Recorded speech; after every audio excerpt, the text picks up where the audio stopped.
Good morning, BCHS. I'm Delaney. And I'm Derick, and we're the chairman of Student Council's DASH Committee, which stands for Drugs, Alcohol, Safety, and Health. Our goal is to bring awareness to all of these issues that affect the students of Bridge City High School.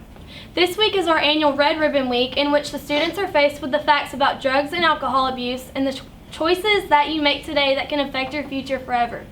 Students this week especially are encouraged to evaluate the choices that they are making in regards to drugs and alcohol.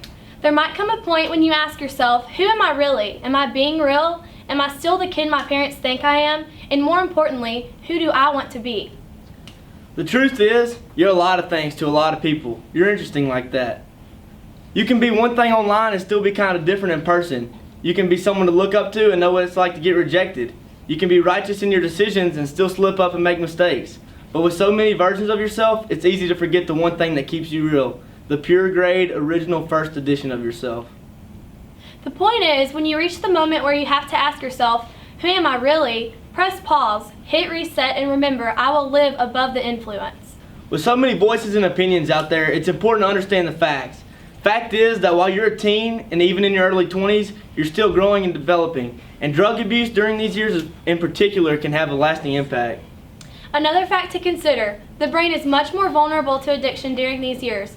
90% of Americans with a substance abuse problem start smoking, drinking, or using other drugs before the age of 18. Bridge City High School Student Council encourages you to respect yourself. Be drug-free.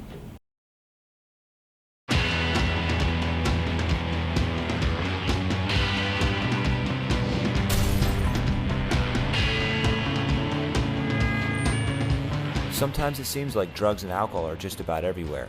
At parties, schools, at the mall, and even at home. We think, no big deal. What makes some of us turn to drugs? And why can some people stop while others become addicted? I thought, sure, I'll do it if you're doing it. Everyone was telling me, like, Kat, you're so boring. And that kind of sucks to hear from your friends. You don't know what to do, but you want to fit in. I thought to myself, well, they're still getting straight A's. Shouldn't change anything. And it didn't, at first. Addiction runs in my family, so I should have known better. They say it's not addicting, but smoking every day the last year, so. You know, all of a sudden you're taking them on a Tuesday night to go to sleep. I never expected something like this to happen to me. I mean, I remember waking up one morning and looking at myself in the mirror. I had nothing. I didn't have my friends, my family, my girlfriend had left me. I had nothing. My name's JT Daly, and I used to be a drug addict. When I was 13 years old, I first started smoking weed. From there, went to drinking alcohol. Once I got to high school, I was partying almost every weekend and almost every day, which then eventually led to my cocaine addiction. Fell in and out of rehab, was arrested 5 times, until finally my friends and family helped me to realize that I needed to check myself. Now, I'm an intervention leader and help thousands of kids learn the truth about drugs. I know firsthand how drugs and alcohol can affect you, your friends, your family.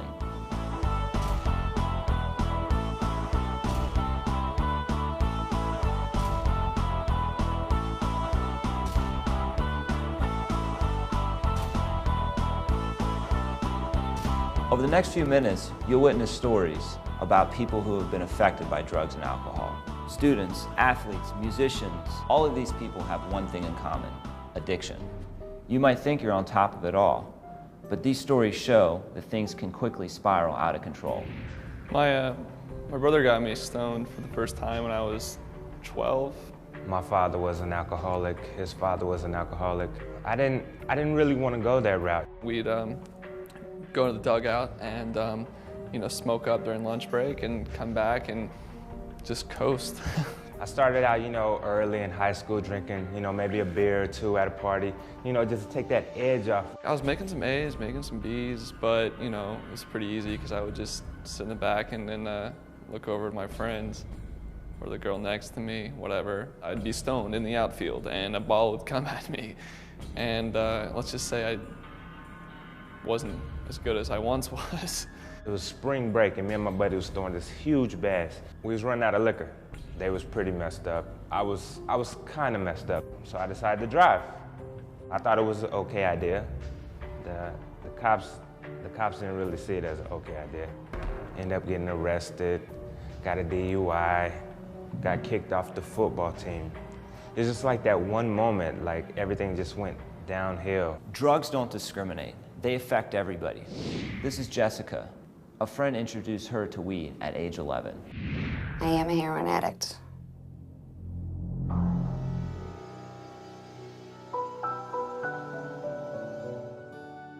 Jessica was a truly beautiful little girl, but for some reason she was shy. You know, the other kids are hanging out with their friends and stuff for the weekend, and I spend the weekend with my grandpa.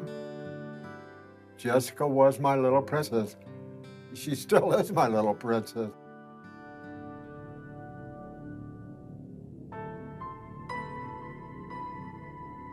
Weed made me, I guess, feel more comfortable, and it kind of made me want to stay out later and party and, you know, get high with the boys.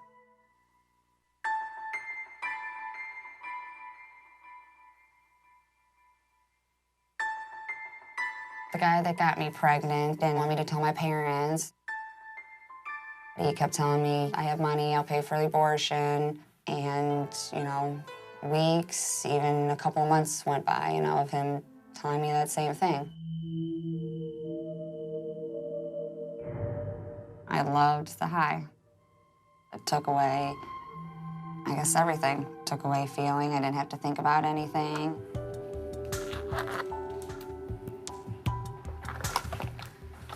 I'm definitely a 100% enabler with Jessica. You know, I'm probably the, you know, I have $1 on me, it's hers. I guess why stop when there's nothing to live for? Drugs allowed me to make more friends, and eventually when I got into selling drugs, it made me more popular. People wanted to be around me. Eventually, I knew that these friends that I was hanging out with weren't true friends. They didn't care about me.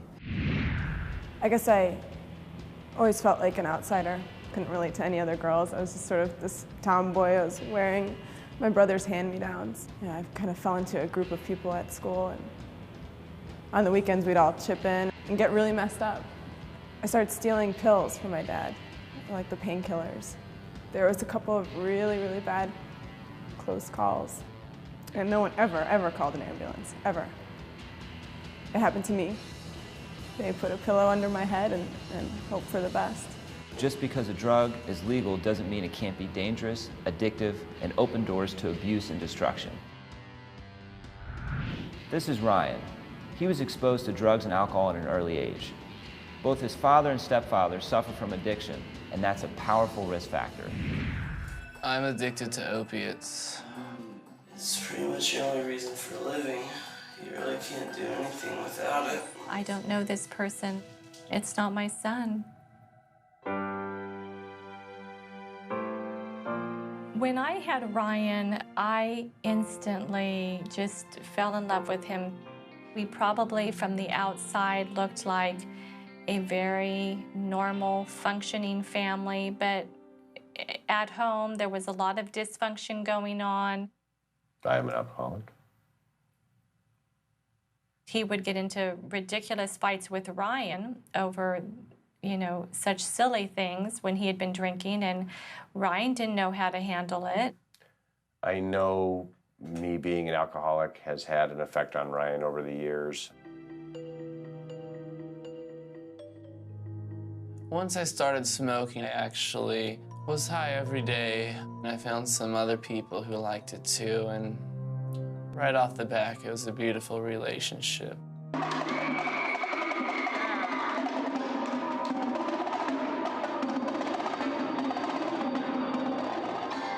Admitting failure is hard at that age, I think, and that's when he started to party a lot more. Some of my close friends who I really looked up to were experimenting with the stuff, so I jumped on board. It's never enough, camera audience. It's never enough. Never, ever enough, I tell you. If I killed myself on overdosing, it still probably wouldn't be satisfying. It's never enough. The pressure young people face is intense. The inability to cope with emotions and experiences that are overwhelming is a common risk factor for drug abuse and addiction.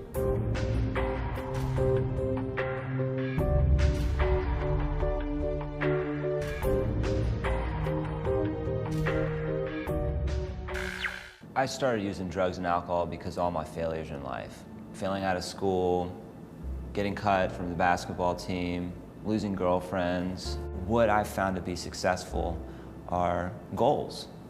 Setting goals in your life and constantly trying to achieve these goals. Problems are good. It keeps us going in life. Obstacles and goals keeps us going in life.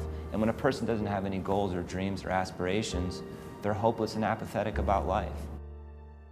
Now I'm chill with the same friends who I smoked out with in the dugout, and you know, we pretty much just stay at home and sit on the couch and get high all day. I mean, I am trying to get into college. I've been trying to get into college for a long time. I finally got busted in gym class. I dropped a Ziploc bag of pills. They helped me get into a rehab center. And when I first got out, a lot of people I was hanging out with before, were trying to contact me and see if I was going to get back in. And I realize now that those people are not my friends. I'm going to AA now, me and my father together. It's kind of helping our relationship get better. It is not easy. Every day is a struggle. But I feel like I'm moving away from my past and into my future.